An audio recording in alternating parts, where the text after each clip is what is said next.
There are probably about 1,000 people in this room now, and they all feel that they have a special connection to Abe. He's humanized Jewish life. He is one of the great human beings on the face of the earth.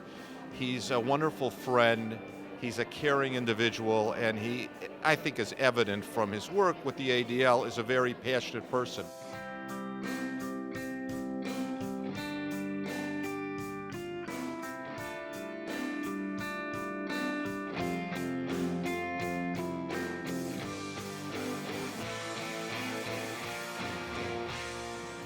From the Waldor Astoria in downtown Manhattan, I'm Mark Golub, and we're here at an exciting event as the Jewish world is celebrating Abe Foxman. 50 years of service to the Jewish world through the ADL, the Anti-Defamation League, 30 years as the national director of the ADL. We want you to meet some of the people who are here and hear what they feel and how they honor Abe Foxman.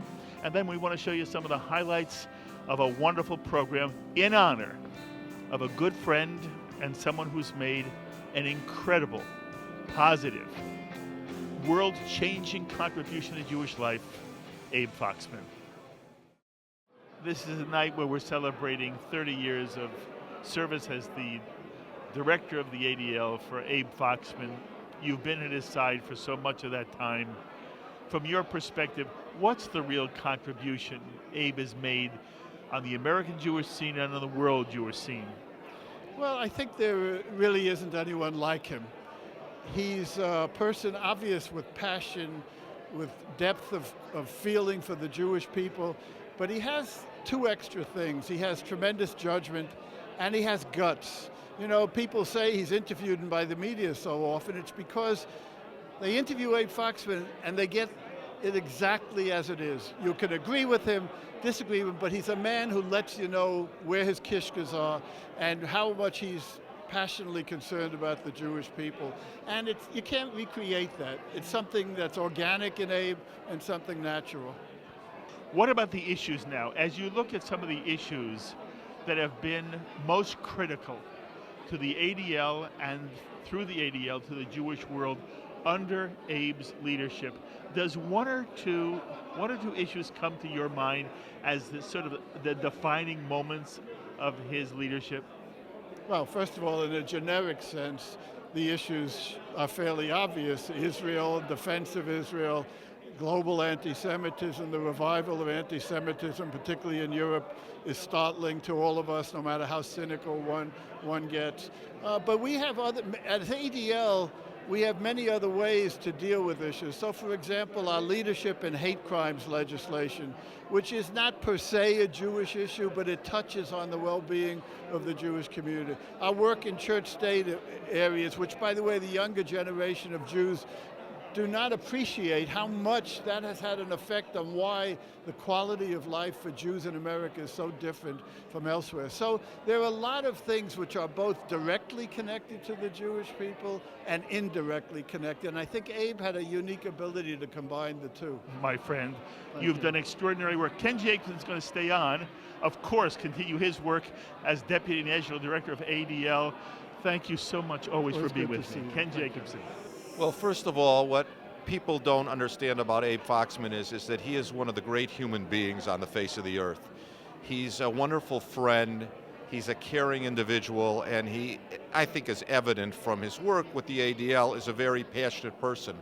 But on a personal level, he's one of the sweetest people that you would ever want to meet. And more important to me personally than the work we've done together is the friendship that we've developed over the years, because Abe is the kind of person who will call you on the holidays and celebrate occasions with you and wants to know what's going on in your life. And that's a wonderful gift from somebody who has the responsibility that Abe has. But Alan, I'm so glad you started that way. He's been very, very good to me personally. And you're right, there's something about his neshama, right, his Jewish soul that's extraordinary. Also, as you look at his career, did he ever, with you, deal with an issue and you say to yourself, you know, I'm going to remember that forever? If you had to point to one or two things in the career Is there anything that stands out in terms of accomplishments or moments that, again, you felt his leadership was especially important? Well, first of all, on the broadest level, I would say that Abe has really been not just the conscience of the American Jewish community, but he's been the conscience of the United States of America. And that's an incredible contribution on behalf of ADL and the Jewish people to the greater American culture and to the world at large. So aside from any particular thing that we've had the opportunity to do together, that's the way I've always regarded Abe, and that's what I've looked to him for in terms of guidance on difficult issues. I've been in so many interesting places with Abe over the years. I mean, we had a very important session together in the spring of 2009 at the Vatican with the Pope, shortly after the Pope had erroneously, in his view, the Pope's view, made the mistake of reinstituting a bishop who turned out to be a closet anti-Semite, or maybe not such a closet anti-Semite, was a Holocaust denier. And I was there with the Conference of Presidents, and Abe was with us, and we had an audience with the Pope in which we challenged the Pope to denounce anti-Semitism and reaffirm the Vatican protocols on the condemnation of anti-Semitism, and we were successful in reaching a good solution on that, and Abe was very helpful in that regard. I've been in countless meetings with Abe in the West Wing of the White House over the past half a dozen years, in which Abe is an articulate, passionate spokesman for values that matter to American Jewry, and has the credibility and the intelligence to be able to articulate in a very effective way to the most important political leaders in our country the positions of important segments of the Jewish community in ways that are very impactful. So he's always somebody that I want to have at my side in those meetings, and in many of those instances, before I go to the meeting in the West Wing, Abe and I have a meeting somewhere else to discuss what our strategy is going to be and what the approach is. I always learn something from Abe in those meetings. He always gives me something to think about. Fabulous. We have to get together in studio for another sit down. You know, the Oren book is creating all kinds of headlines. I need to get your take on it. So very soon we'll sit together, but you continue the work you do. You're fabulous, Alan. I barely recovered from the last session. I have to do another one? You do. Okay, I'll look forward to Alan it. Solow. One, I think he's humanized Jewish life. Abe is somebody who, when he knows you, he cares about you, and he's not stands on no pedestal, no, I can't talk to you. He will call anybody back in a minute. And I can tell you, when I first got to know him decades ago, I remember calling him in South Africa about something. I called him actually in New York. I was in Washington. Within 5 minutes, I get a call back from South Africa. And it's that kind of person that is no longer around. There's a lot of layers. You have to go through a lot of secretaries and assistants. Abe Foxman is a real guy. I think the second thing is, Abe Foxman has to help the ADL become everywhere in America, not just a beacon for to stop anti-Semitism, but all kinds of bigotry. And it doesn't matter whether you're in little towns in Texas or whether you're in big cities like New York. Everyone says, oh yeah, the ADL, they're the ones that fight against bigotry. They're the ones that fight against, and Foxman is the emblem of all that. So I think those two things are, to me, the most important, Mark. That's beautiful. I want to take this opportunity to wish Abe long life. Abe Foxman did a tremendous job in safeguarding Jewish life around the world, and his pioneering work in regard to anti-Semitism is incredible. So we're here celebrating Abe Foxman. Ruth, you've seen him in many different capacities over decades. Try to put into a couple of words what makes Abe Foxman's contribution so extraordinary to Jewish life. Well, part of it you've already said, and that is that he stuck with diligent work in the Jewish community for an expanded set of intergroup relations, for tolerance, for respect between and among groups, and he did it for half a century.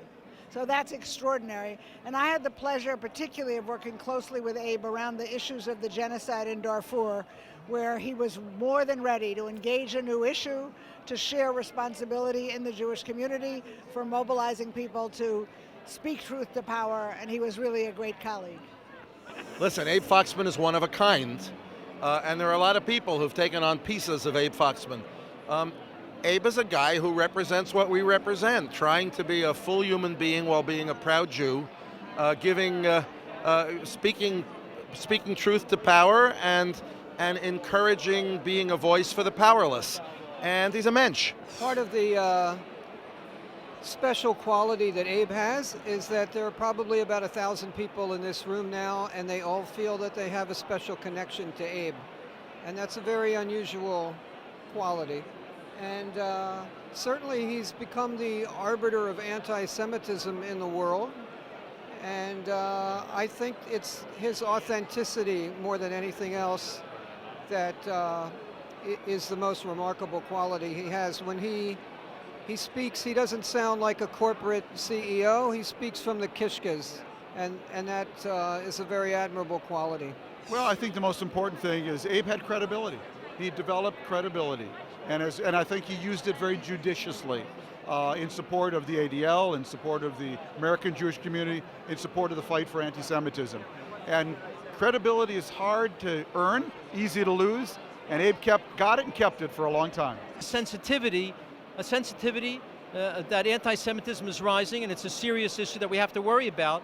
Too many people are not worried about it. I think it'll go away. It's unimportant. He's made us realize that.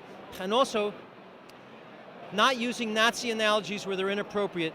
The meaning, the fate of my family, most of whom died in the Holocaust, and he's protected that you don't make glib analogies to Nazis whenever you're upset about something concerning Israel. I think that's important.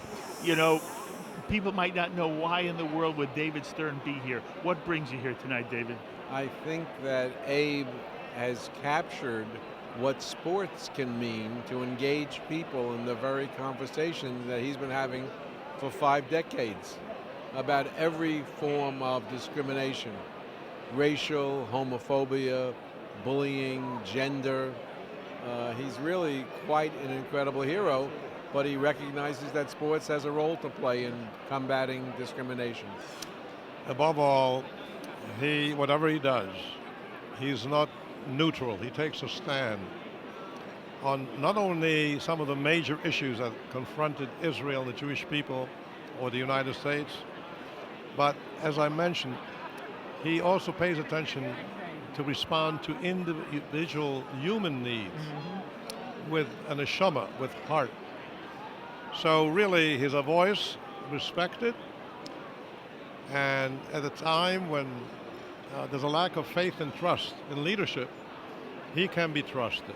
He's a mensch, and he has shown it. Abe Foxman entitles to stand in the pantheon of heroes who came before him. The Dory Sharis, the Nate Perlmutters, the Ben Epsteins, the people who did the fighting in the early days when we did face the issue and determine things like affirmative action or prayer in school. Abe is a fitting avatar, a fitting representative. He makes me feel proud for the small role I played in nurturing.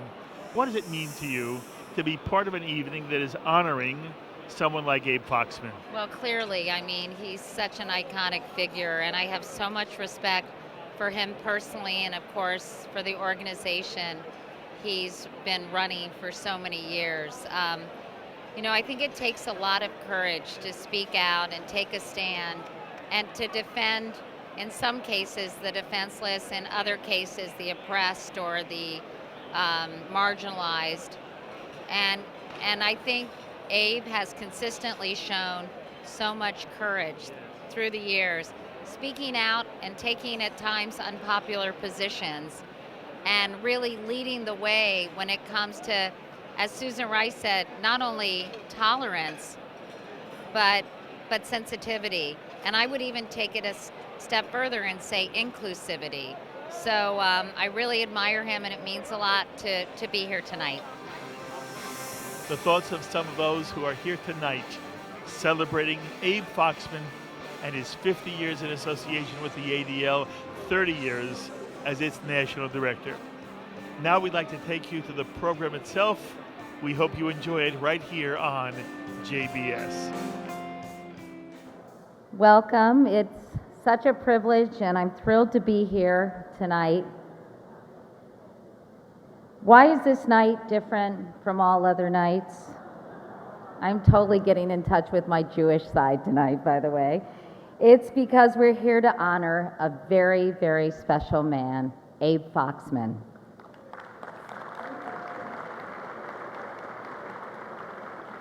Please feel free to applaud loudly and frequently tonight, by the way. Abe has dedicated his entire career, 50 years, to building the Anti-Defamation League into the nation's premier civil rights organization. You know, I've done a lot of these events, and oftentimes to quiet the crowd, a friend of mine said, all you need to say is, let us pray. But I'm so happy I didn't have to do that. Abe has led the fight against anti-Semitism and all forms of bigotry, defending democratic ideals and protecting civil rights for all. Under Abe's leadership, ADL gives a voice to the oppressed. ADL speaks out when others fail to do so. ADL educates people of all backgrounds to respect one another, and ADL advocates for fair treatment of all people from all religions, races, gender, and sexual orientation. So I'm grateful to be part of this evening and serving as tonight's host, honoring Abe for his 50 years of service to ADL, to the Jewish community,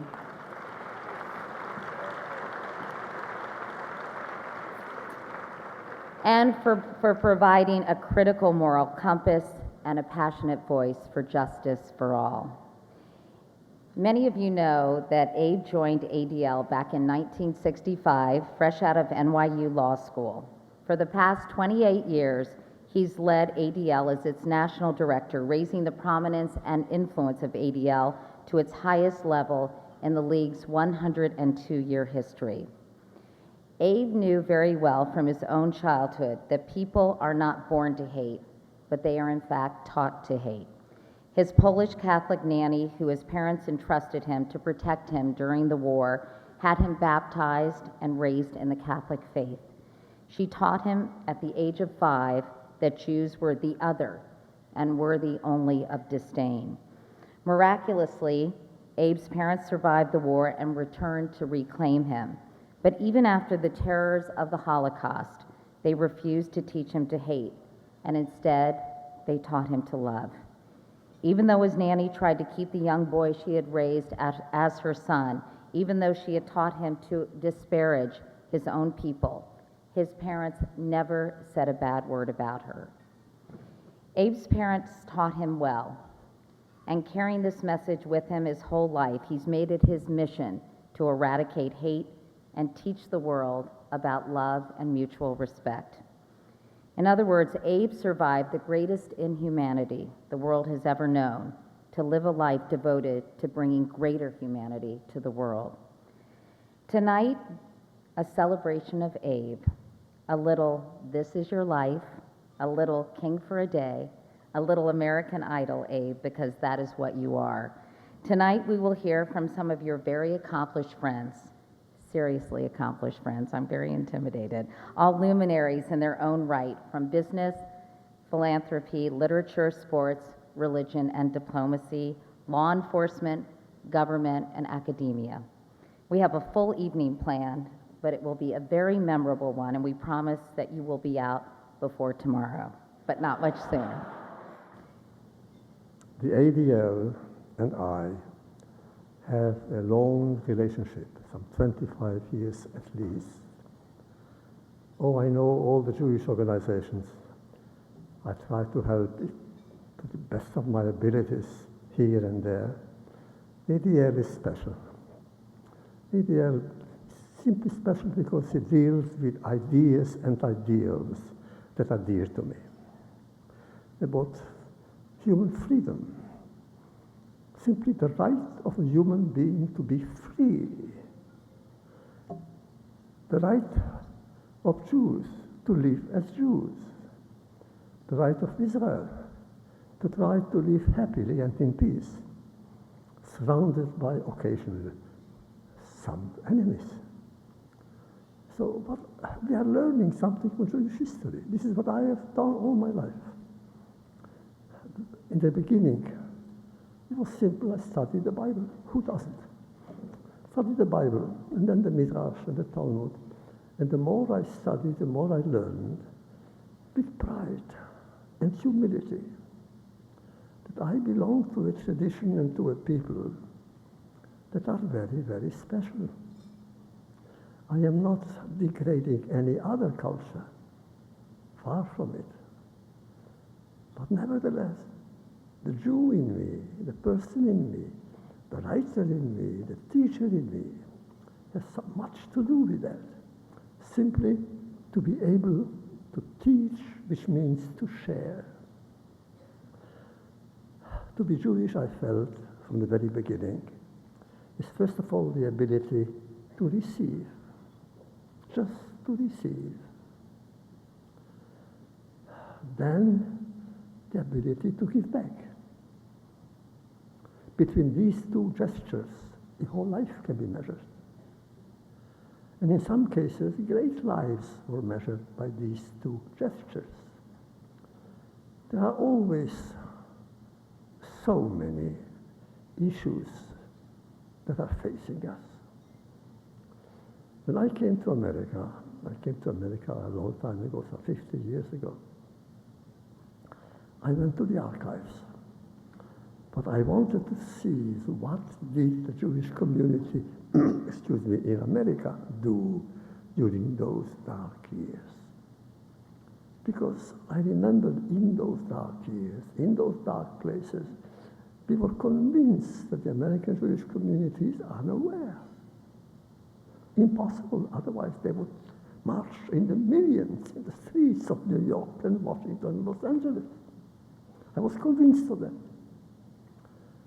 And I must say, with a disappointment. When I came and began studying the history of our people, our community in America, I was not very happy. Oh, there were always reasons, good reasons of other emergencies, but nevertheless, somehow it wasn't what I had expected to find in the largest, richest, best equipped community in the world. And this is true, I imagine, today as well. We are not alone in this world. A human being, a Jew, is not alone in this world. God alone is alone.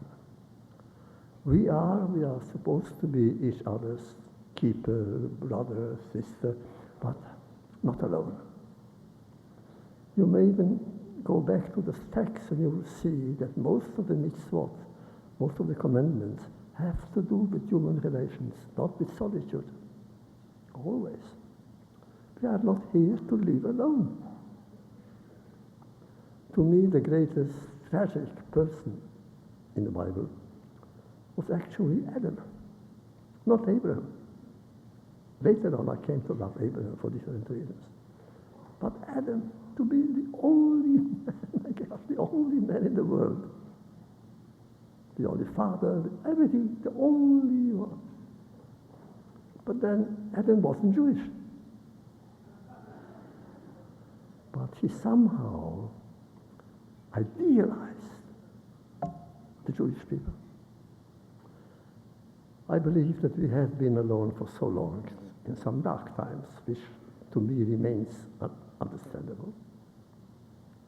I owe you the truth. I had very strange feelings of anger and astonishment about the Jewish community in America when I was in Paris, before I came here. I felt, come on, the largest, mightiest, wealthiest community in the world was silent. And I began studying here. I came to America. I went right away. The first thing I did, I went to the library and began studying Stephen Weiss and so forth. I must confess I was disappointed. The event with capital E, the event has not penetrated the Jewish intellectual community. Oh, there were, yes, in Yiddish. There were 3 or 4 Yiddish papers. And they had headlines every day about a pogrom here, a pogrom there, and so. But he didn't catch the attention, or surely not the conscience, or the consciousness of the Jew in Chicago or in New York.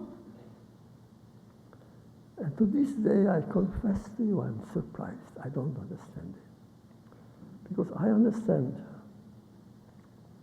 people don't like to be involved. Nevertheless, there are times that you must be involved in those dark places. I swear to you, I remember it as vividly as if it had happened this morning. While walking with my other inmates, I was thinking, I am convinced that the American Jews don't know what is happening here. Because if they knew, my God, I was convinced the American Jewish community was so strong, but he was protected, that he didn't know. Nobody knew. When I came to America, the first thing I did, I went to the libraries. And I spent, I want you to know, days of wonder and nights of rage. When I found out that everybody knew but didn't do anything. I repeat, knowledge was there, action was not. So I learned, I'm a good learner. And therefore, those who know me know that I've been trying to involve myself in anything, in any project, in any endeavor that our people is involved in. Why? Because who else? If I don't join those who deal and work for us, who will? My good friends, to be Jewish has never been an easy endeavor. There were all the temptations in the world, from the very, very beginning on. Why be Jewish? Come on, you can believe in God and not be Jewish. And become a Muslim. Ishmael, after all, Ishmael is also Jacob's son, Ishmael. Why not? But somehow in history we have developed a certain collective consciousness about Jewishness. And in another sense, on different levels, on Israel. Today, I'm sure that many of you will agree with me, saying, there was a time when I thought I could very well live my life far away from Israel. And therefore I lived in Paris, I came to New York. And then I realized, oh, wait a second, you live a wrong life. Wrong. I cannot separate myself from my people.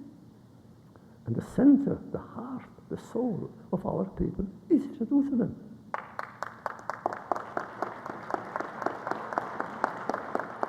Jerusalem has become the center for my work. In everything I have done, teaching or writing, Jerusalem was the secret. It remains my secret. Thank you.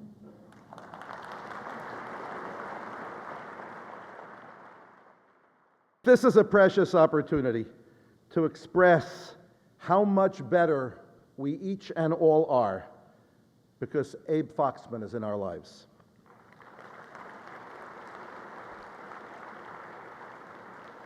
The fact that this dinner takes place on Rosh Chodesh Tammuz, the first day of the Hebrew month of Tammuz, is reflective of much that we've learned from Abe Foxman. Jewish months, based on a lunar calendar, have as a key lesson the lesson of renewal. The Hebrew word for month is Chodesh, from the original word Chadash, which means new. And we are taught that we celebrate the new month, or the new moon, to remind us not just of the philosophic reality that all things wax and wane in the world, but that we and all of humanity have the capacity for renewal. Abe's life began in the deepest darkness and developed into profound sunshine. He committed himself to never stop believing in the capacity of people to recreate themselves. Though Abe served with beyond distinction as the national director of the Anti-Defamation League, he truly also has served as the defense minister of the Jewish people. For the last 50 years, his voice has served as a clarion call of reason, of commitment to the state of Israel and the Jewish people, and of a call to responsible action for all men and women of goodwill. He's taught us that hatred destroys, that evil is evil, no matter the victim. He's kept a spotlight on the scourge of anti-Semitism, knowing that sunlight is the best disinfectant. He's mentored countless Jewish professionals, including this one, counseling us to speak and act with integrity and courage, and to always strive for graciousness. He's demonstrated that leadership in response to acts of outrage come and must come from a deep moral place and from a Jewish core. He's a man of great integrity who boldly speaks truth to power and truth for the powerless.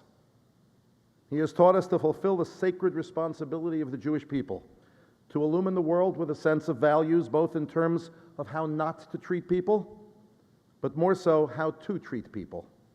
Benjamin Mays, former president of Morehouse College, said the following: "It must be borne in mind that the tragedy in life doesn't lie in not reaching your goal.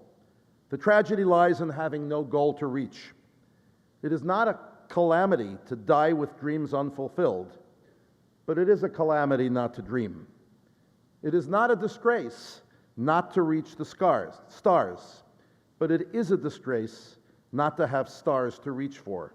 Not failure, but low aim is a sin." Dear Abe, wherever you are, somewhere, your aim has been sharp. Your goals have been lofty, and your dreams are ours and not yet complete. Mazel tov.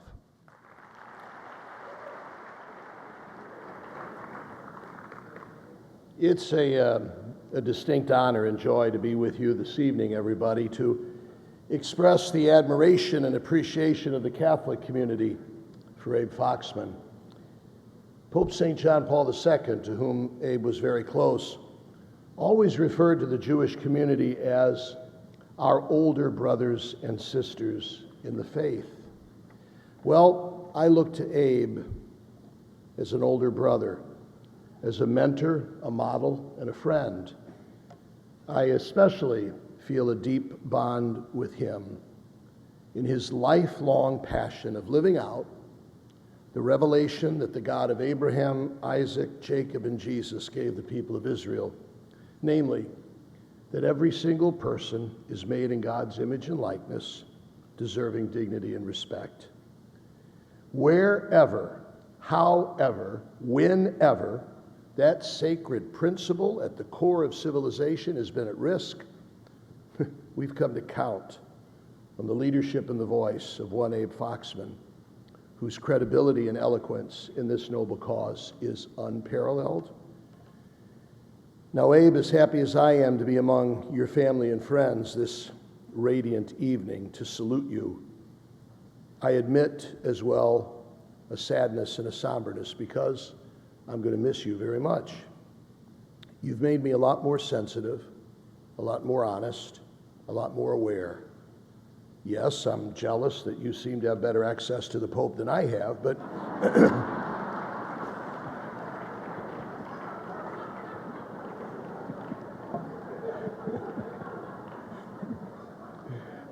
I still love you, admire you, and especially thank you.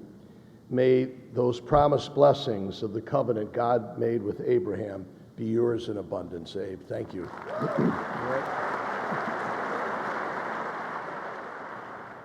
Good evening. Cardinal is always a tough act to follow. Abe, it's a pleasure, my wife Vicki and I, to be here tonight to join everyone else in this room in honoring you and your lifetime of commitment. 50 years is a long time. 50 years of fighting for what's right. 50 years of standing up for others. Abe Foxman has been at this for half a century. I've been in this line of work too for nearly the same span, and so I can tell you what Abe knows. 50 years may seem like a long time, but when you serve others, the work never gets old. That's true for me, It's true for Abe, and it's certainly true for the ADL.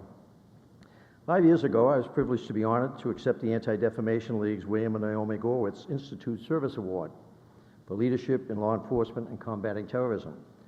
On that night in Boston, I said, "No organization stands so tall and continuously fighting against the forces of evil as the ADL and Abe Foxman."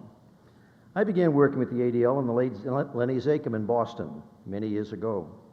And since then, I've come to know and respect many distinguished ADL leaders in Boston, in Los Angeles, and certainly here in New York. But it's always been Abe Foxman who set the tone.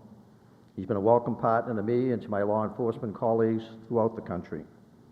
No short remarks can really do justice to all of the ADL's law enforcement initiatives.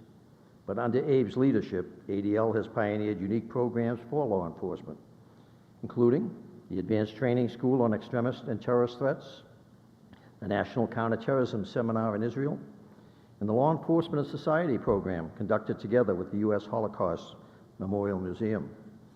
I was at the museum this past March and saw firsthand that program's work with the Major City Chiefs Association.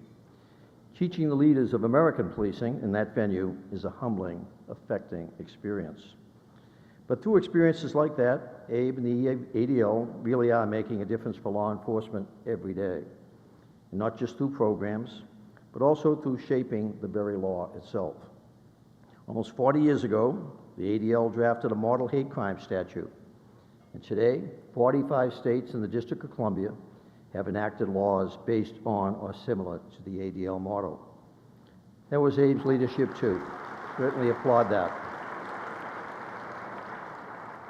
Abe and the ADL helped us understand how hate crimes polarize communities, how they damage the very fabric of our society, and why they deserve the special attention that we now give them. The NYPD's Hate Crime Task Force exists because of this, because of Abe, using penalty enhancements for crimes that target minorities or other vulnerable groups, and holding perpetrators accountable for the uniquely devastating impact such crimes have. So I'm delighted to be here tonight to honor Abe Foxman with all of you, someone I have known, admired, and worked with for decades, someone who's a consistent ally and a good friend, someone who values what we do at the NYPD day in and day out, someone who, like us, has dedicated his life to others, someone who has helped in our unyielding fight against terrorism, extremism, and hatred, and someone who has never been timid about holding us accountable for our potential. Several years ago, in closing, I had the opportunity to attend an event in which Shimon Peres was being honored. And during the question and answer period, he was asked the question as to what motivated him at a very young age to dedicate his life to public service. And he thought for a moment and answered, "I made a choice. I could put my name in the guest book, or I could put my name in the history book." He put his in the history book. And Abe, you certainly have put yours for these last 50 years in that history book. Thank you. What a night this is. What a gathering of leaders from across the nation. And what an honor to say a few words about my good friend, Abe Foxman. For more than 100 years, the Anti-Defamation League has been the conscience of America, challenging us to live up to our ideals and to keep pressing forward towards a more perfect union. And for almost half that time, Abe has lent his steady hand, his mighty heart, and his distinctive voice to the cause. We all know the story of Abe's early years, surviving the trauma of the Holocaust, living as a Catholic before being reunited with his parents, and finding his Jewish identity again, crossing the ocean to begin a new life in a new land. Those experiences set him on his path. But if Abe is a man shaped by history, he is defined by hope. And for Abe, each day at the ADL has been not just an act of optimism, that tomorrow will be better, but an expression of faith in humanity, that we can make it so. 50 years.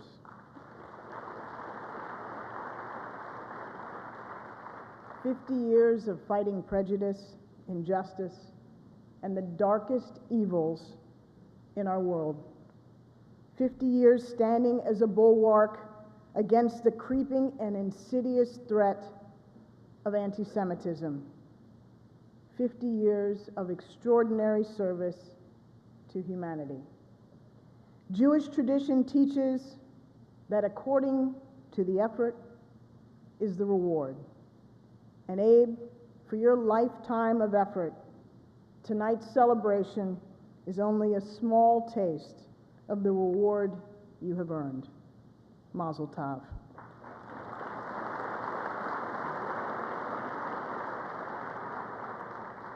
We've already heard from several folks about Abe's accomplishments and his character, and we're only just getting started with the tributes. For me, the thing I most value about Abe is his candor and integrity.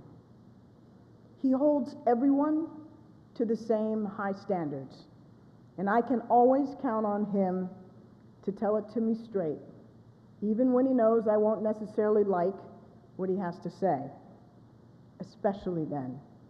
Abe never sugarcoats his counsel. He's tenacious when he's fighting for what he believes is right, but he makes the time to give public encouragement when he thinks you're on the right track too. He picks up the phone when he senses you might need a private word of support. And when we agree, which is most of the time, Abe wants to know how he can help. I've felt personally what it means to know that Abe Foxman has your back. I got to know Abe pretty well when I was serving as ambassador to the United Nations, where I spent time battling spurious resolutions and initiatives designed to isolate Israel. Abe and I were in the trenches together. He was once good enough to call me a gladiator in defense of Israel. And earlier this year, when I was the target of an ugly attack ad in the newspaper, Abe was one of the first voices to call, to come out in support of me and to condemn poisonous personal assaults. Abe, I can't tell you how much your support means to me and my family, not just in that difficult moment, but over the years. I so value your friendship and partnership.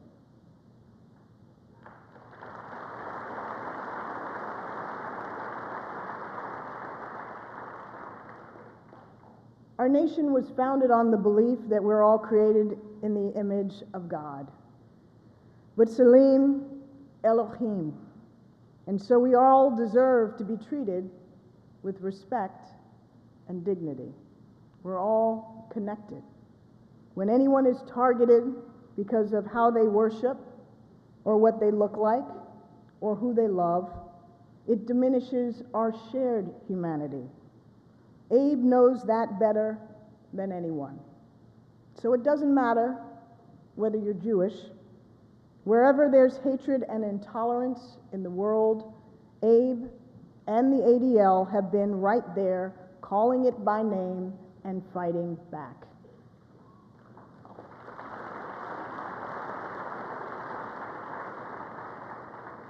Abe defends the rights of Black and Latino Americans, of women and religious minorities, because the work of protecting civil rights is never ending.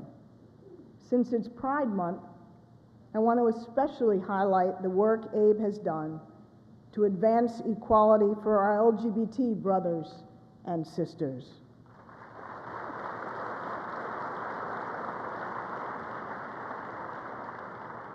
For much of the past 30 years, the ADL has been at the leading edge of the fight to pass hate crimes legislation and to extend anti-discrimination protections to include sexual orientation and gender identity.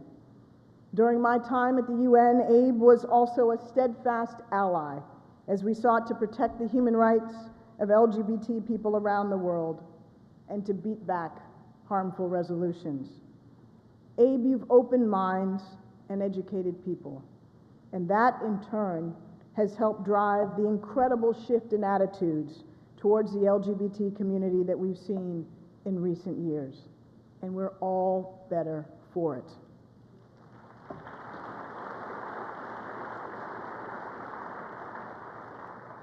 When Abe's son married his partner last December, Abe thanked the grooms for affording the guests the opportunity to be sensitive. And really, that's what Abe has modeled his whole life. Abe wears his heart on his sleeve. He doesn't hold anything back, and he asks us all to be sensitive to the world around us, to the needs and struggles of others, to the stories of those who may not look or think or believe exactly as we do. As Abe himself would remind us, tolerance is only the first step. Being sensitive means embracing all that binds us together. The values that we share, the commitments we make to one another, the love we owe to each other as friends and neighbors and fellow children of God. Abe always offers a full embrace. That's why he's such a good hugger. You all know what I mean. Unfortunately, as we all know too well, we still have a great deal of work to do. We have to continue pushing back against intolerance wherever it arises, whether it's taking on shameful bias against Israel at the United Nations, where Ambassador Samantha Power is now doing battle, or speaking out and condemning acts of anti-Semitism, as when Jews are singled out by terrorists, synagogues are attacked, and Jewish cemeteries are defaced. That kind of hatred harkens back to the most terrible chapters of human history, and it has no place in a civilized world.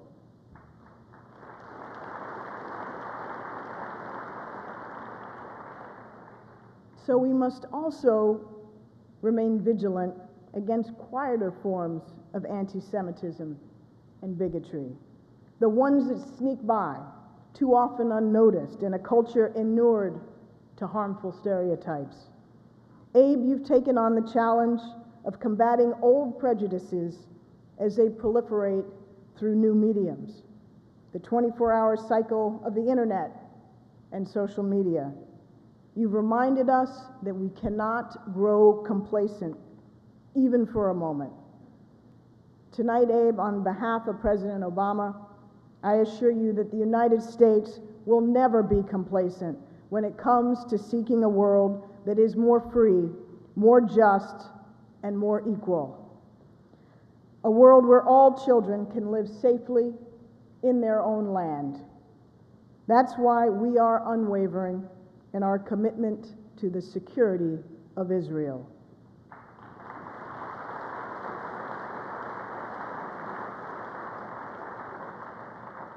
The United States and Israel share a profound friendship that transcends politics and grows stronger with each generation.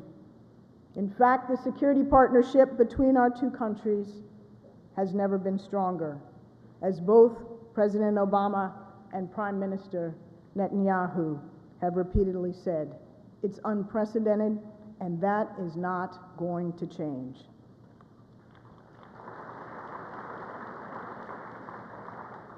Ladies and gentlemen, I could not be prouder that ADL has chosen Jonathan Greenblatt, my former White House colleague, to carry on Abe's work. I know that Jonathan will do an outstanding job and make us all very proud.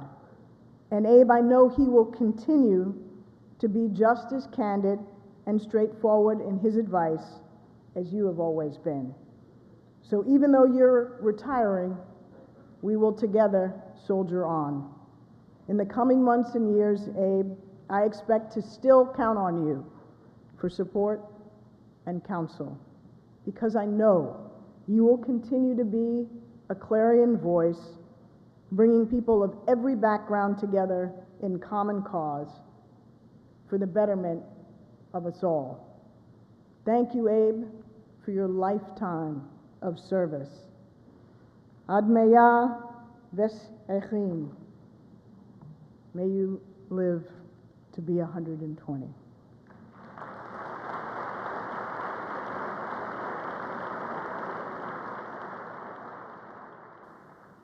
My dear friend Abe and I not only share the Hebrew name of Abraham, but also the brutal life experience of the Shoah, the Holocaust. Like Elie Wiesel, we both survived with the result, never again to see any generation of the Jewish people or any people experience persecution, oppression, pain, and suffering that we endured. Patriarch Abraham was tested not once, 10 times. Each one of us throughout life are being tested. Illness, reversal of fortune, loss of family, that's part of life. But really, the strength of Abraham and the strength of Abe, you emerge and you're not paralyzed by the past, and you don't give up hope, and you believe in God. Don't lose faith in God who tested you. Don't lose faith in man, but try to build a better world. Abe, you experienced the loss of childhood, like myself, in Vienna, after Kristallnacht. You were tested by man's inhumanity to man, but you also encountered the humanity of a caring Catholic woman who risked her life to save yours. Reunited and guided by your parents of blessed memory, they have shaped your worldview, shaped by these tragic formative years. But you also made a vow. You said to God, because you are a man of faith, God, I was not better than those 1.5 million Jewish children whose life was extinguished. And when you hear their names, go to Yad Vashem. Made a deal with God. I survived. I want to pay back. I was not better than those who perished. And you have devoted your life as a passionate defender of human rights and fight prejudice and the scourge of anti-Semitism. Patriarch Abraham had a mission statement, V'hayeh bracha, be a blessing.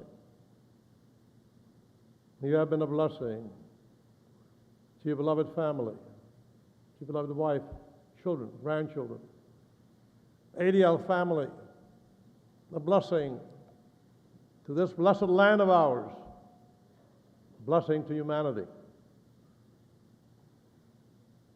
And one thing, it has been said, and I'll reiterate it because I've seen you in action. You confront injustice. You speak out. You're not afraid.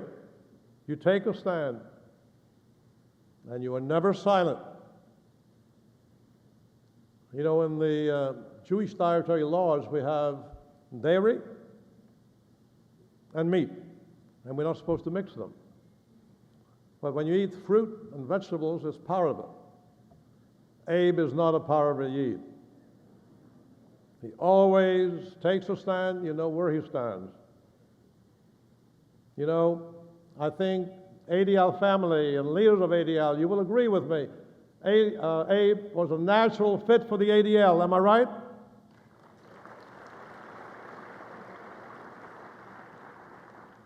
With gratitude to the United States, the land of freedom and rule of law, this immigrant shaped ADL into what I call a Foxman brand.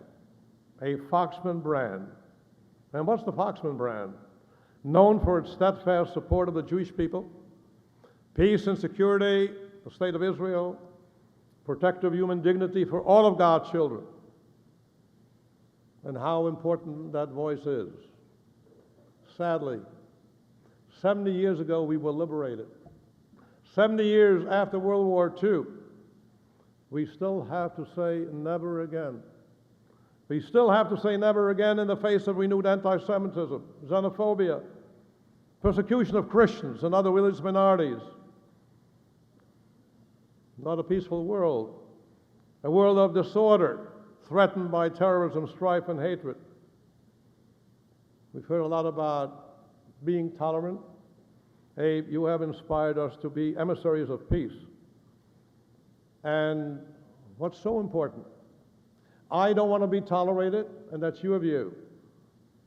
You want to be accepted. You want to be accepted. You don't want to be a second-class citizen.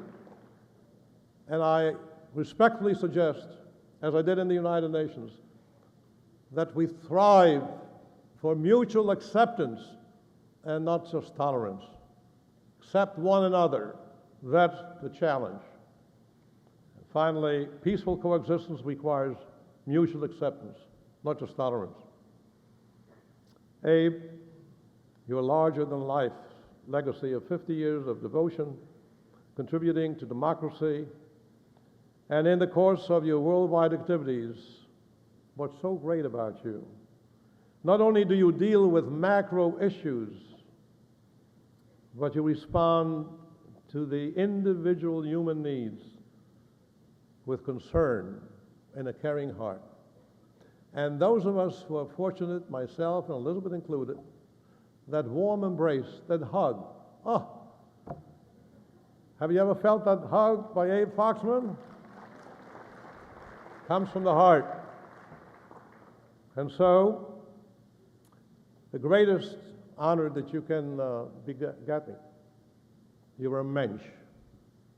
You're a mensch, and I say it in Yiddish, the way your parents spoke, mit a Yiddische Neshama, a good heart, a lev tov.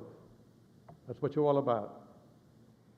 Before I conclude, Abe is blessed with a wonderful partner, Golda, and wonderful children, grandchildren. And I would like to have them rise because they deserve a lot of credit for sharing Abe with us in public life. Golda, children.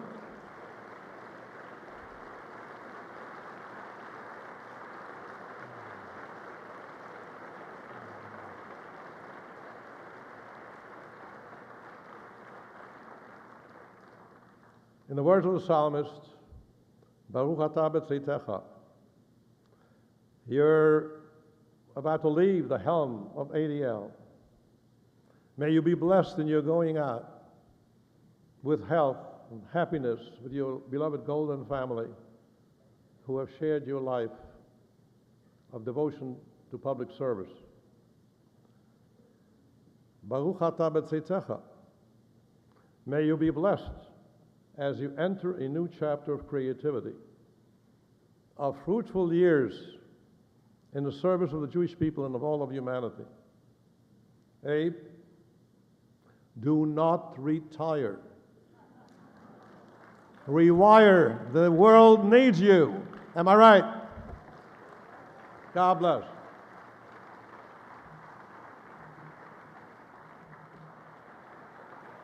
Hi, everyone. Well, President Bush is not the only VIP who wanted to send his best wishes to Abe tonight.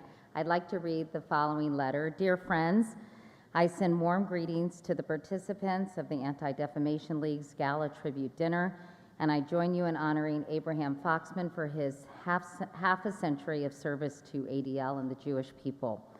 A Holocaust survivor himself, Abe experienced firsthand the devastating consequences of ignorance, bigotry, and hatred. For over 50 years, he's dedicated his time and energies to combating anti-Semitism, discrimination, and extremism, while championing civil rights in the U.S. and around the world. Abe, you are one of Israel's staunchest defenders, and your contribution to the Jewish people and the state of Israel has been immeasurable. I thank you for your friendship and solidarity. Sincerely, Benjamin Netanyahu. Now, I am one of God's frozen people. I know y'all are a different chosen, but the first time Abe hugged me, I must say I'd not actually been hugged by a man because I am an Episcopalian, and you know, our idea of a theological dispute is vodka or gin. You know, we have no substance. I was sort of taken aback for a moment, and Abe stood back for a moment and said, "Come on in for one more." I speak to you this evening as an Episcopalian, as a historian of the American past, but most of all, I trust, as a friend of Abe's, who admires his work and honors his legacy, a legacy that has a lot to teach us as we move forward into the maelstrom of the present time. More than anyone I know, Abe has embodied one of history's great virtues, its capacity to shed light not only on what has happened, but on how we can equip ourselves to deal with what may happen. It illuminates the possibilities and, yes, the perils that lie ahead. I'm a Christian, and Abe is a Jew, and without his faith and the faith of his fathers, I would have no tradition. And among the many ties that bind us together, one to another, now and forever, is the act of remembrance. The song of Moses echoes still. Remember the days of old, consider the years of many generations. Ask thy father, and he will show thee, thy elders, and they will tell thee. Abe Foxman has remembered the days of old, in all their glory, and yes, in all their tragedy. And he knows, with William Faulkner, that the past is never dead. It isn't even past. If we follow Moses' injunction, and we should, Calvin Coolidge once said, as Jesus said, and rightly, it's safe to say that is the only time you will laugh at a Calvin Coolidge quotation.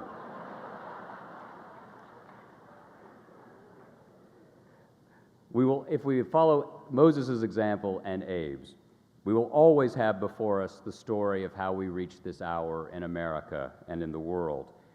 We should be forever reminded that God and history have given us together a terrible but ultimately liberating burden.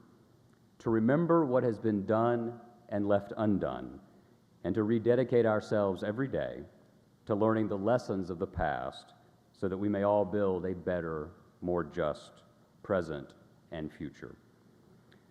When my children were born,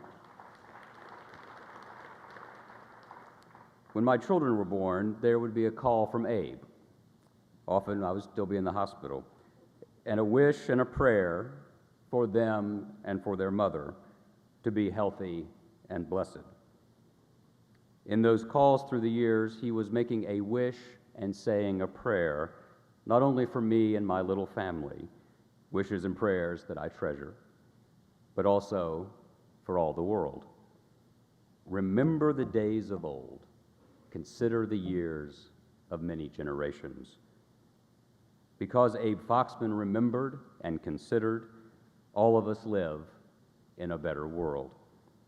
And all of us have a living, breathing, powerful, and unretiring example, and an inspiration for us all to fight on through storm and strife, to make the story of our times a tale of lightness, a tale of light, not of dark, of triumph, not of tragedy, and of joy, not of despair. Abe, we love you, we thank you, you have made history, and we bless you for it. No, I'm not here to talk about Abe's basketball prowess, nor am I sensitive to his rejection of the proffered game clock to time the speakers tonight. I'm here to just focus on a little facet of Abe that becomes clear to me in this greater diamond that he represents, and that facet is Abe's relationship with sports.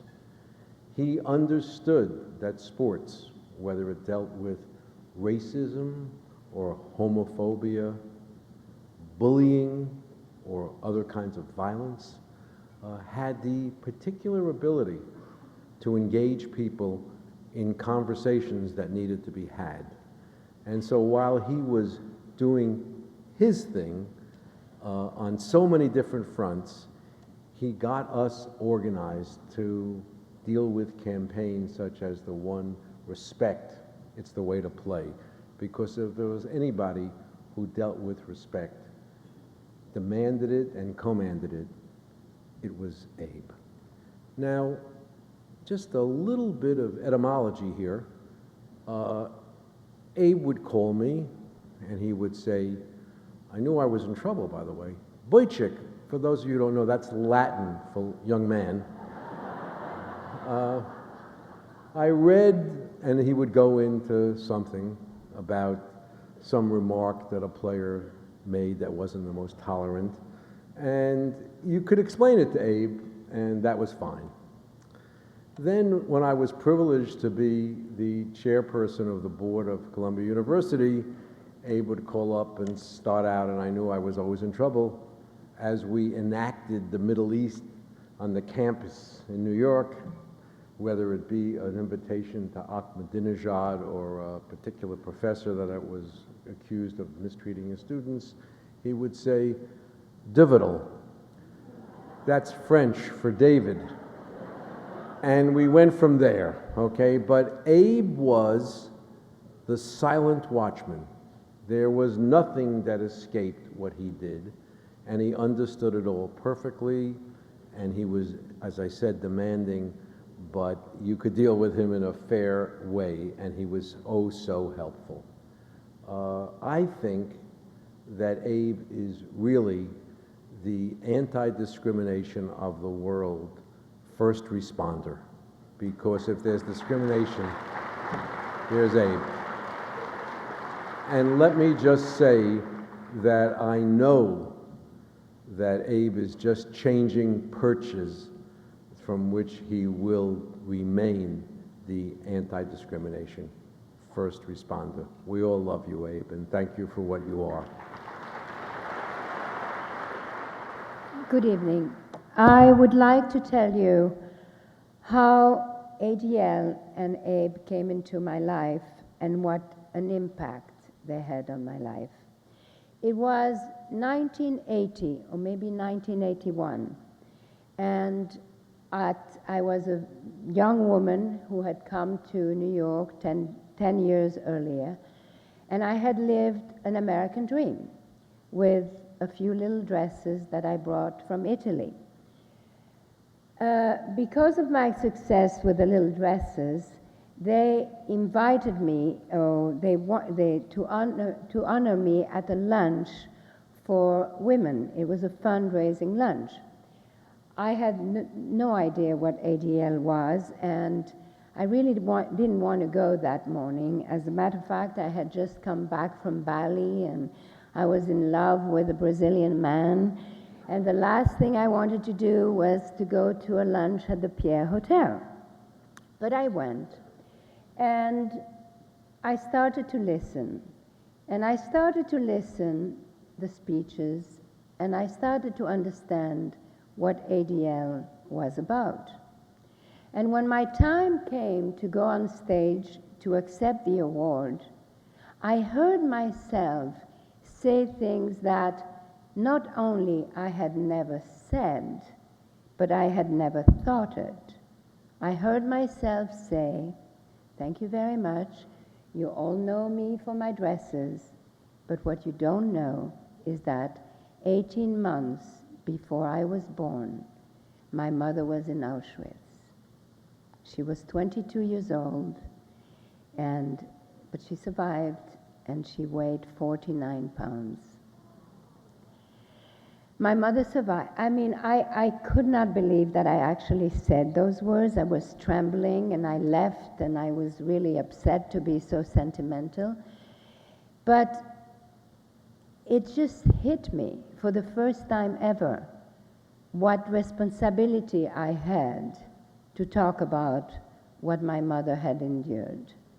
You see, I was born after the war in Belgium, and many people in my condition, their parents didn't want to tell them about what they had lived. I barely knew I was Jewish.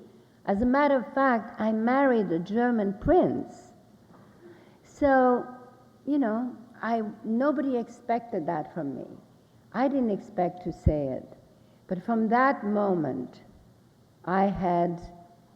ADL became somehow the initial of my conscience. I knew that success had given me a voice. And when you have a voice, it is important to use that voice for people who had no voice. And that's when... Anyway, so that was my encounter with ADL. Then I met Abe. And every now and then, Abe and I have lunch. Not enough, but we have lunch. And we talk. And Abe is this extraordinary man who could tell you about the most depressing thing in a way that somehow there was hope. And that is something that I relate to, because that's what my mother taught me. No matter how dark it is, no matter how depressing it is, look for the tiny bit of light and build around the light. And that is what ADL is, and that is what Abe is about. And that is what survivors are about. So, Abe, congratulations. You are an extraordinary man who was meant to survive for your contribution to humanity. I love you, I respect you, I admire you. Mazel tov. Now, a lot of people wonder, Abe Foxman and Tom Friedman, how did they ever become friends? Well, here's a little secret for you. Tom Friedman knows Abe Foxman as long as Mrs. Foxman knows Abe Foxman. Let's hop into the time machine for a second. It's 1962, Webster, Wisconsin. I'm not making this up. It's Shabbat dinner at Herzl Camp, the wonderful Jewish summer camp for Midwestern kids, mostly from Minneapolis. And we were indeed the frozen chosen. On this particular Friday night, standing in the corner of the dining hall is a 22-year-old counselor dressed in his Shabbat whites. He's a little pudgy. And next to him, also in his Shabbat whites, is a 9-year-old camper. And over at the next table is the waterfront director. Cute little blonde. The waterfront director is Golda. The counselor is Abe Foxman. The camper is Tom Friedman.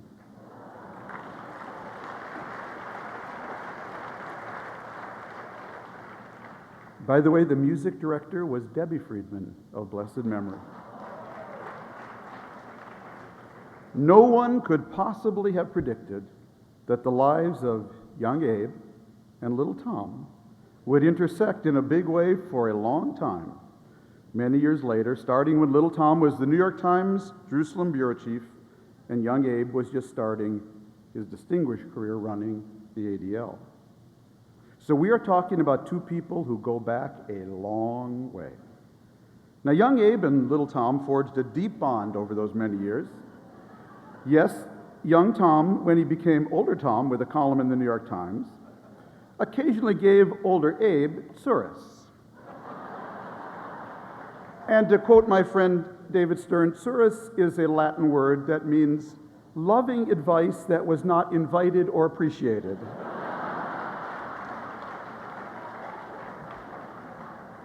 Oh my goodness. Over the years we would debate and argue, but truthfully many more times agree about matters of Israel, settlements, American foreign policy in the Middle East, the Arab world, Bush 1, Clinton, Bush 2, Obama, Mubarak, Arafat, the New York Times, and I'm sure even the New York Yankees. And though we occasionally did hit each other with our purses, and it's true I hold the record for Abe Foxman letters to the New York Times, we also laughed, we cried, and we hugged a lot more. And we shared a lot of help for each other, which only Abe and I know. Which is why young Abe never hesitated to ask little Tom to do fundraisers for the ADL over the years. And young Tom never hesitated to answer the bell. Now, over the years, two things always made our long friendship endure. One was mutual respect. Abe knew that I called them as I saw them, and therefore I could always surprise him by what I might write. And Tom knew that Abe called them as he saw them. And so more than any other Jewish leader of his generation, Abe Foxman was never afraid to defend someone who others thought was not worth defending, to see the goodness in people, and believe in second chances. And he was never afraid to make a hard call. Abe always had what I consider the most important attribute of a leader. He could surprise you. There was never anything knee-jerk about Abe Foxman. And because of that, over the years, his currency became more and more valuable. What is Foxman saying became something others wanted to know, and more than a few wanted to own. It was never for sale. And what also bound us together was something forged back in Webster, Wisconsin, at Herzl Camp, where every summer we reenacted the Dreyfus trial. And that was our mutual and abiding concern for the fate of Israel and the Jewish people. Abe knew that about me, and I knew that about him, and so we never much paid attention to what anyone else said about either of us. So that is why little Tom, who is now older Tom, came here tonight to salute young Abe, who is now older Abe. Because on the road from Webster, Wisconsin to the Waldor Astoria, we've both met many people, made many friends, even a few enemies. But there are friends, and there are friends. There are friends you enjoy sharing a meal with, and there are friends you'd want to be in a trench with. And then there are very few about whom you'd say both. For me, Abe Foxman is in that special category. And so it is a pleasure and an honor for me to be here tonight to salute you, Abe.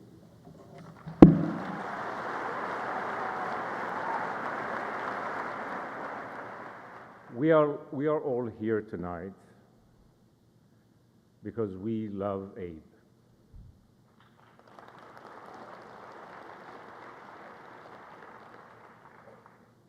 Abe, we love you because of your wisdom and your warmth. We love you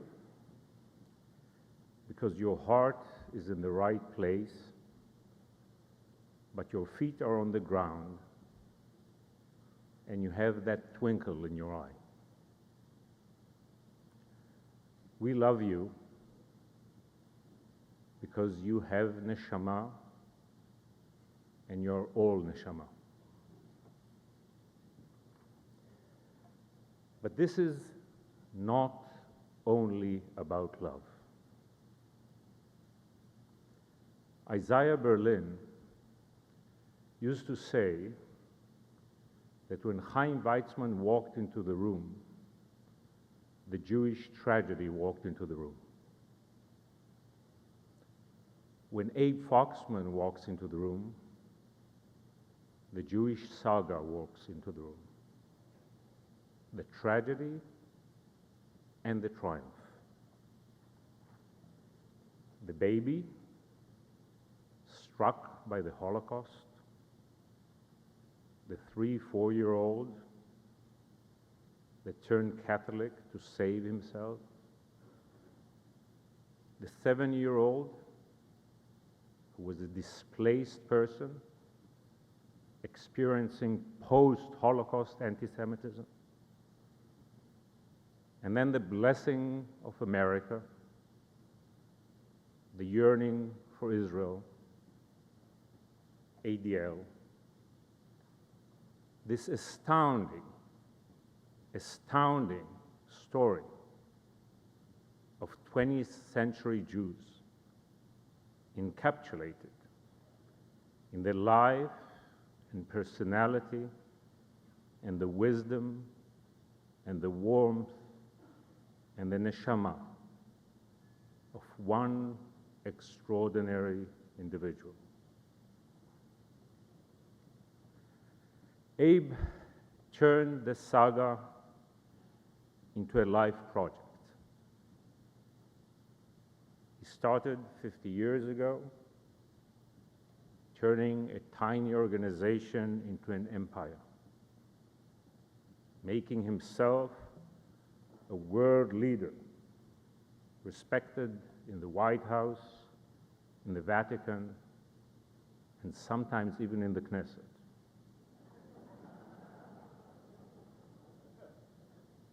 Abe did that because he had two principles, two brilliant insights.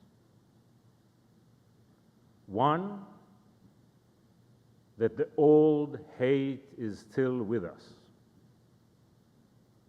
For such a long time, so many of us wanted to believe that old hate was gone. Well. Anyone who thought that in the last decades knows much more right now. But Abe did something else. He realized that in order to fight anti-Semitism, one must fight racism and bigotry and homophobia and chauvinism. And if one is to fight racism and chauvinism and homophobia and bigotry, one must fight anti-Semitism. This is what Abe is all about. One cannot be a good Jew without being a universal moral person, defending all others. And one cannot be a moral universalist person if he does not defend the Jews.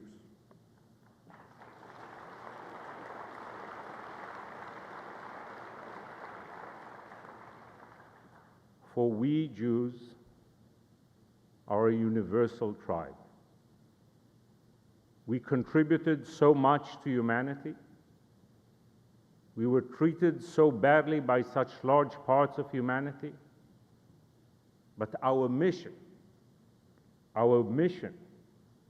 is to humanize humanity as much as possible.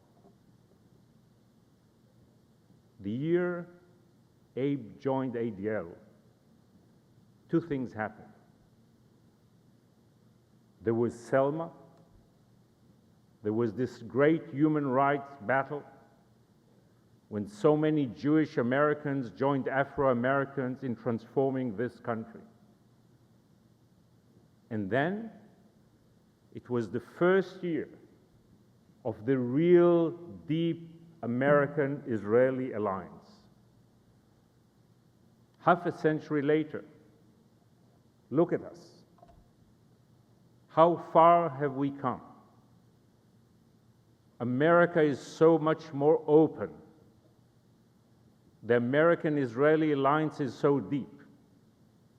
And the American-Jewish story is the most amazing success story one can imagine.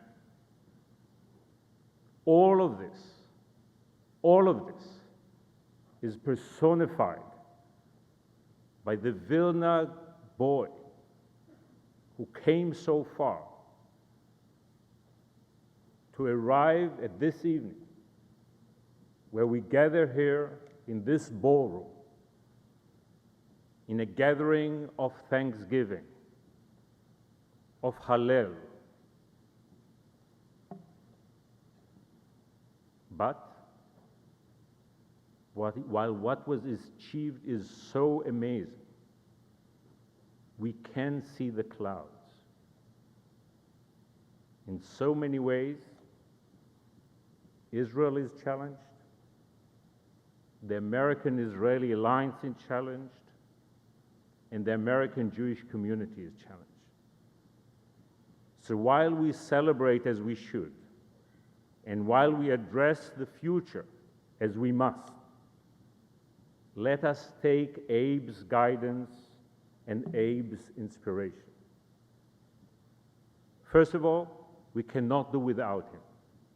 He is needed today more than ever. But let us look at his legacy.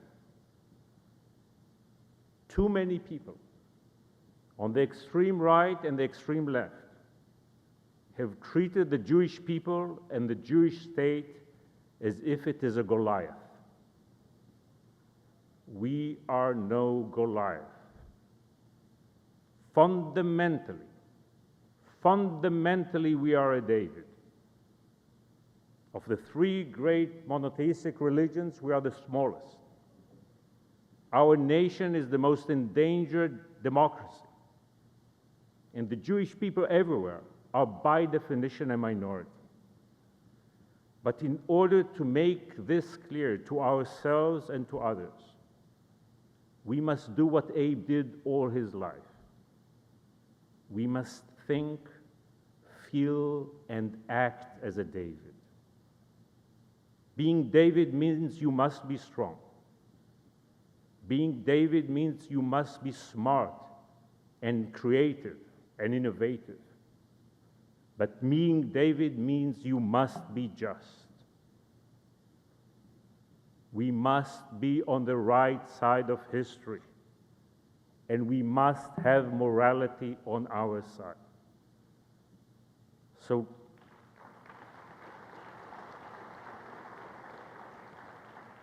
let us endorse all that Abe has stood for and does stand for.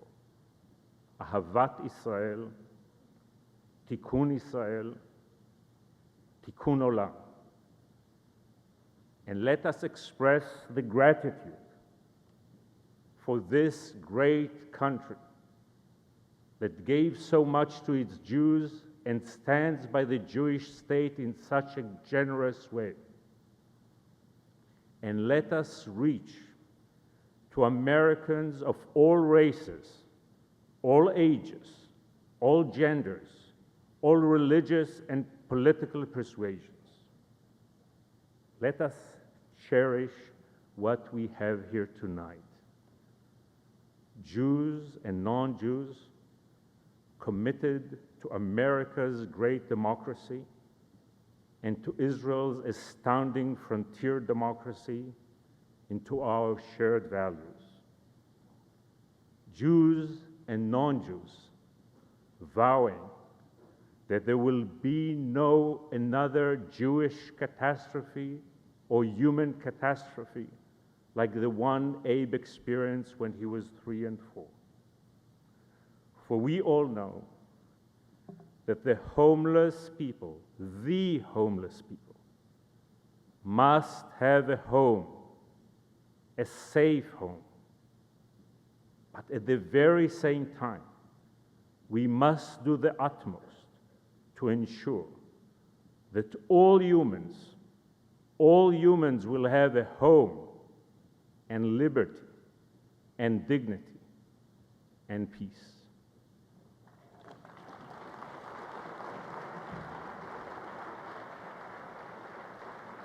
Abe Foxman influenced me from afar long before I knew him.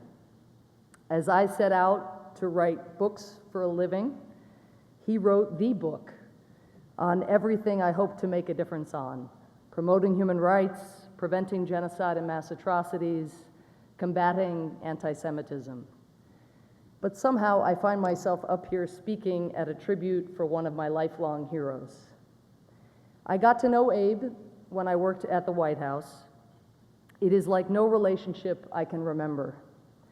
Within minutes of our first phone call, I felt he was family.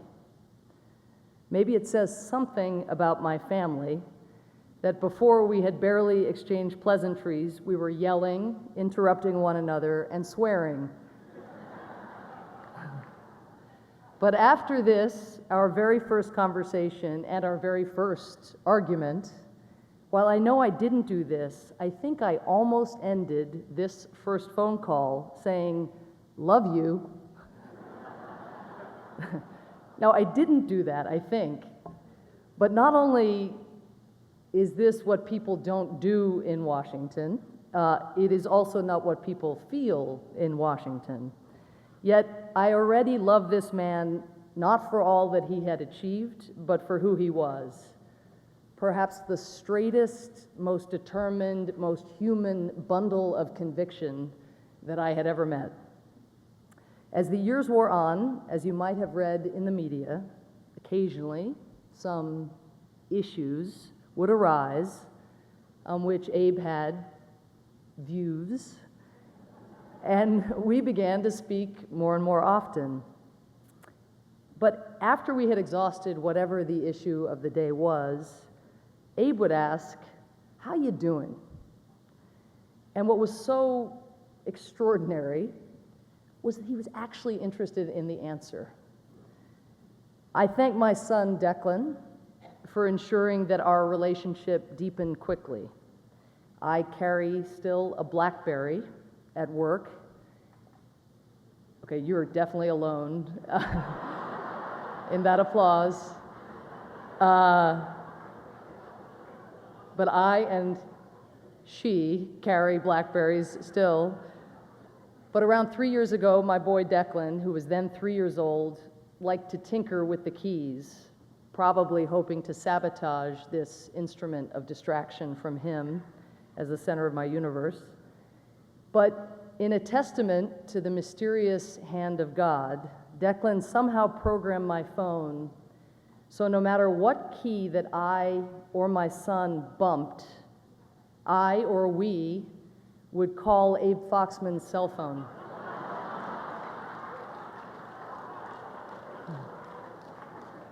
Now, this happened many times without my notice. More often than not, the calls went to voicemail, but occasionally I would notice my phone lit up with Abe screaming, "Hello, hello, who's this? You called me, for crying out loud." At these moments, I would lunge at the phone and I cherish these impromptu chats with Abe. I tried initially many, many times to deprogram this function, and I never succeeded. And then after around 6 months, I stopped trying because I liked the results. Once, though, as I was heading to work at 7 a.m., I stuck my phone in my back pocket, sat down at the wheel of my car to drive, and I heard Abe's familiar voice. By now, he knew my number. Again, from behind. "Hello, Samantha. Hello, it's Abe. Pick up the goddamn phone." I was terribly ashamed because it was too early even for Abe, so I apologized profusely. I said, "Abe, I'm so sorry. I didn't mean to call you so early. I put my phone in my pocket and my butt called you." He said, It's okay. I love it when you call me, and I love it when your butt calls me. The only problem this time is your butt has called me in California. It's 4 a.m.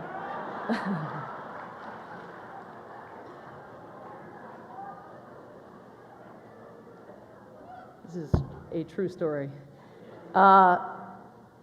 Abe is not a monogamist on human rights. His commitment to dignity and against hate surely grows out of what he and his family saw done to the Jewish people, to his people. But Abe's empathy and ADL's reach has been inclusive and wide. His was one of the first voices to warn about the dangers posed by internet hate, one of the first to promote equal rights for the LGBT community, one of the most vocal in standing up for the rights of Muslims who were being discriminated against, particularly after 9/11, and one of the first to endorse comprehensive immigration reform.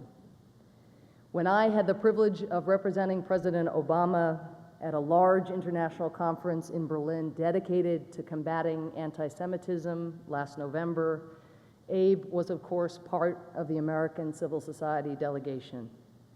But while the other countries represented brought civil society leaders who came only from the Jewish community, important as that was, the American civil society delegation to this conference dedicated to combating anti-Semitism was spearheaded and organized by ADL and comprised not only of Jewish leaders, but also of leaders from the NAACP and from Muslim, Sikh, and LGBT communities, among others. This, along with the insufficient European attendance at the conference, was the talk of the town. It was the talk of the conference. And it was an awesome reflection of how Abe had mainstreamed his own deeply held view that a threat to Jews is a threat to liberal democracy generally, and that securing rights and securing security for any particular vulnerable community necessitates the empathy and the involvement of all communities. Abe has done that. He has changed things. We are different in America because he was here and leading in the way that he led.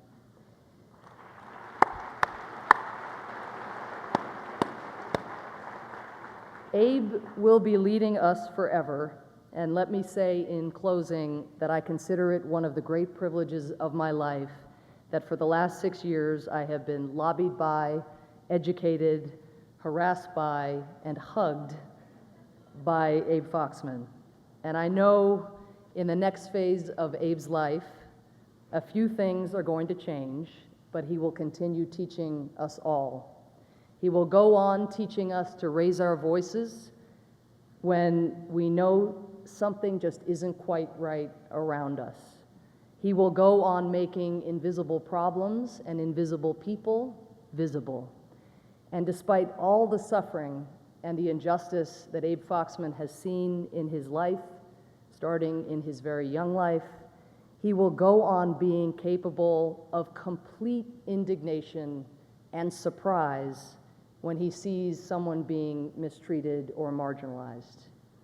After 50 years of unique leadership in which he has changed not only our worlds, each of us who have the privilege of knowing him, but the world, Abe has more than earned a break.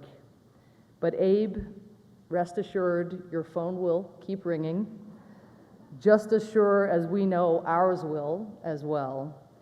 And the notion of you with free time should make bad guys everywhere quake. We love you, and above all, we thank you eternally. Thank you. Thank you. Ladies and gentlemen, Abe Foxman.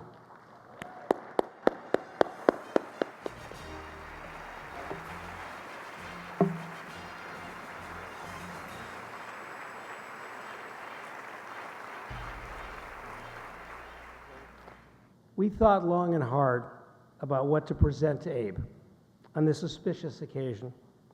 It's a special night about a special man, one whose legacy will not be soon forgotten. We came up with 2 ways to honor the legacy. I want you to know about them. Some of you may know that one of Abe's signal achievements was the creation of our Young Leadership Program, which started in 1978 with about a dozen emerging leaders from around the country making rounds in our nation's capital for briefings and discussions. Since that time, we have recruited, trained, and connected more than 5,000 leaders to ADL, to their Jewish and social values, and to pursuing justice for all. I am pleased to announce tonight that henceforth, that program will be named in Abe's honor to ensure that his legacy of dedication, excellence, learning, and integrity will continue through the Abraham H. Foxman Leadership Institute.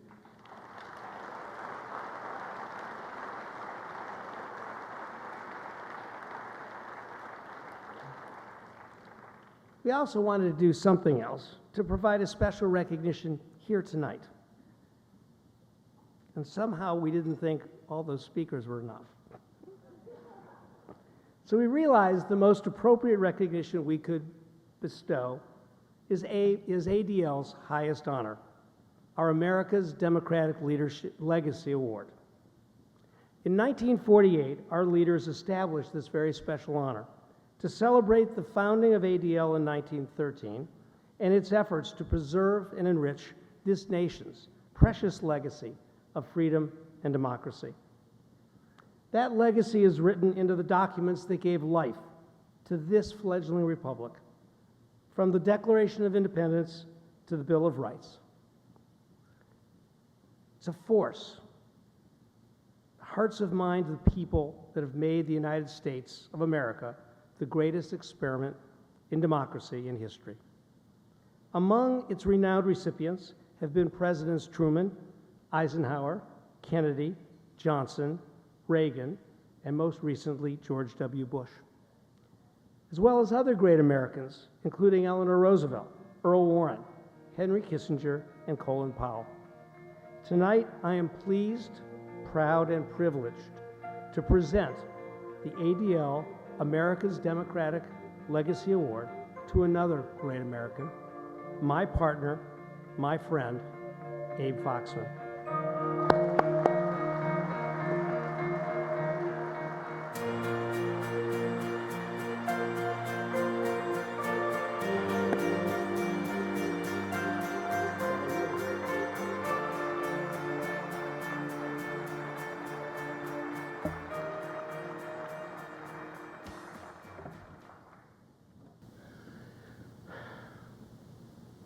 Thank you. Thank you. Thank you. It's very, very overwhelming. It's very interesting when people think of their parents. I can't help but think of my parents at this moment. What they went through to survive the great tragedy of the Jewish people, how they struggled to regain the child they hardly knew. If only a tenth of the wonderful things said about me this evening were true, they would do mostly to them. For they instilled in me a love of Yiddishkeit, a love of Israel, a love of the Jewish people, a love for treating all people with respect. The passion, the commitment, the toughness, and the empathy were all products of that complicated and heroic lives that they struggled with and that they led. And I keep thinking, especially tonight, if, and maybe she does, if my nanny Bronislava Korpi could only know what her risks, her fears, her courage made possible, how many lives have been possibly impacted by the decision of one woman to stand up and step forward. I have been so very, very blessed in so many, many ways. Rabbi Schneier talked about it, that haunting question of why I, and not Chaim and Shlomo and Poida and Sarah, why I? I've been blessed, for I found my calling and was able to live it for 50 years. Not a bad result for someone who was born the worst possible time for a Jewish kid. The truth is, I was lucky not only for someone who started out with so much against him, for anyone, whether one grew up in poverty or with a silver spoon in one's mouth, to be able to say that one had the perfect job is rare, so rare indeed. To be able to devote my entire adult life to the safety and security of the Jewish people would have been more than enough. But to do so in the framework of an organization so widely respected, an organization so widely known, not only for its proud defense of Jews and Israel, but for its defense of all oppressed minorities. Wow, what a special blessing. And the many things said about me tonight, I want to focus on a few that resonate with me specifically. First, I am an optimist. I felt that we Jews after the Holocaust did not have the luxury not to be optimists. Otherwise, we would have sunk into a morass of despair about the future of our people, despair about our personal future, despair about our planet and the future of mankind. Some of my most satisfying moments as director of the ADL when witnessing people who did bad things and said vile things turn around and become better people. I said many times to all kinds of people that if I didn't believe we could make progress in the battle against hate, if I didn't believe that we can change people's hearts and minds, I wouldn't go to work in the morning. Second, in my deep belief in the importance of both transcendental idealism and hard-nosed realism. And this too comes out of the Holocaust experience. We learned a moral lesson that we need to stand up whenever any people is threatened. The universal moral imperative is a powerful, powerful motivating force. We learned as well, however, that the Jewish people can never again afford to be powerless as they were facing the murderous Nazis. That hard lesson drove me through the many decades of my career at the ADL. Whether it was the power of the IDF, of Israeli Defense Forces to protect Israel, or the work of the American Jewish community with allies in America to ensure the well-being of Israel and the Jews worldwide. Thank God, in the dangerous world we live, Jews are no longer powerless. Yes, power brings responsibility, but the absence of power brings death and destruction. But I've also been very lucky in other ways. I've had the privilege to stand on the shoulders of so many great Jewish professionals who came before me and worked with me. And I've worked with so many great leaders, what we in the ADL lingo call our lay leaders, our volunteers, our tzaddikim, our just, who give of their time, of their money, because they too believe that we can change this world. Third is the value of family and friends. My wife, Golda, I love you. You were not only always there for me with love and support, especially in times of stress, but you kept my head from getting even bigger than it is. And you'll have a hell of a job tonight.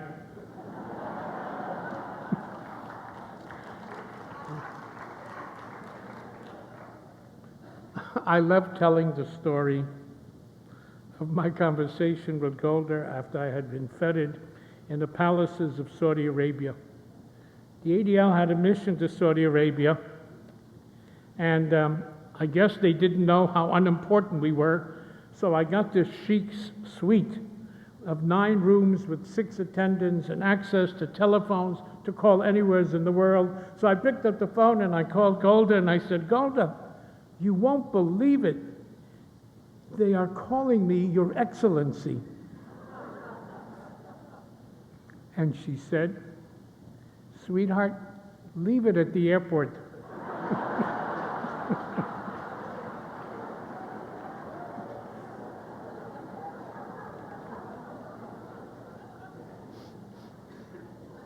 Golda, I'm so fortunate to have your love. You've always understood. You've always been supportive. You've always been encouraging. And since I've frequently said we both have very little family, you have become our extended family. I found that extended family through my work. So many of you here tonight became part of that greater Foxman family. Those hugs that you talk about tonight were partly about reaching out to a wider circle to create that extended family that neither one of us had. I couldn't have done what I've done. I couldn't have enjoyed so much of what I've done without my actual family, Michelle, Ariel, now Brandon, Layla, Gideon, Amirit, and then you, my extended family. I thank you all with a great deal of humility, much gratitude and love. Finally, I want to wish my successor, Jonathan Greenblatt, my best wishes and confidence that he will grow that glorious history of the ADL in the future, and that he will continue to lead the Jewish community in America in meeting the great challenges that we face today and in the years ahead. And he will have me as a partner to do so.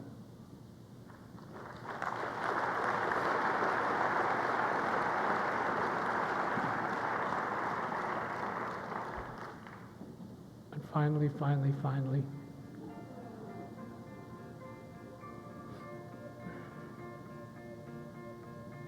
I thank you and I hug you all. God bless. Good night.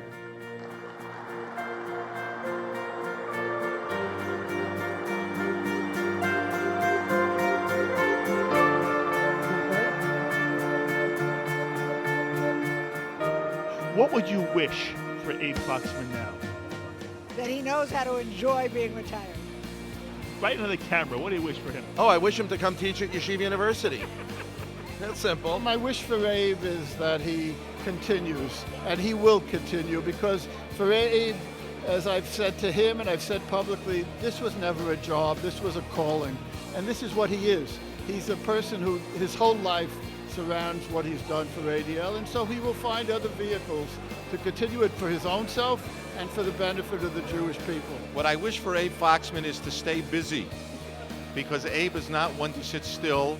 So I really want you to have wonderful opportunities to continue to make important contributions to our country and to Israel and to Jewish life all over the world, because we need it, and that is what makes you happy. I wish that you have a next stage, a next layer on your remarkable cake of beautiful icings, but this layer is really worthy of giving you what you so deserve in terms of sustenance and hope for the future, that the next 10 years are as wonderful as the last 40. What do I wish for Abe? Wow, listen, Ad Mea Visrin. I wish him the relaxation and enjoyment of his family that he deserves after traveling around the world for decades, so I wish him all the best. Of course, I wish him good health and long life, and I hope he will stay involved. Even though I disagree with him many times, he is a fighter for our people, and we don't have that many fighters in the organized Jewish world. I want him to keep fighting no matter where he is, on the board, in his speeches, whatever he does from the future. Keep fighting for our people. He is a fighter. You can't quit, Abe. You can't quit. We need you. People like you just don't go away. I didn't retire. I just changed the way I do things, and that, I'm sure, is what Abe Foxman is going to do. He's just going to find another perch from which he will fly and do wonderful things. Abe, the world needs you. Don't retire, rewire, and continue to make a contribution for fruitful years of service to the Jewish people and humanity. Everything that's been said, everything that will be said for weeks and months and then years to come is all true. I just wanted to throw in, what a tremendous contribution you've made to Jewish life, to the world scene, and how wonderful you've been to me personally, and you know how much I love you. And you will continue to do fabulous things. You'll continue to be on JBS, but know that for all of us, we appreciate you. You are appreciated more than you can possibly know. Kol tuva hatzlacha, from strength to strength, success, mazal tov. Thank you. I love you so much. Thank you. Abe Foxman. Thank you. We would be pleased to send a complimentary DVD of this program to anyone who wishes to support JBS, the Jewish Broadcasting Service, with a tax-deductible gift of $36, double chai or more, to the nonprofit organization Jewish Education in Media. Simply visit the JBS homepage and click on the Donate button to make a donation by PayPal or your credit card. And please indicate the program for which you would like a DVD. Or you can send your tax-deductible check made out to GEM, Post Office Box 180, Riverdale Station, Bronx, New York 10471. And again, please remember to indicate which program you would like to receive with our compliments. And we thank you for your kind support.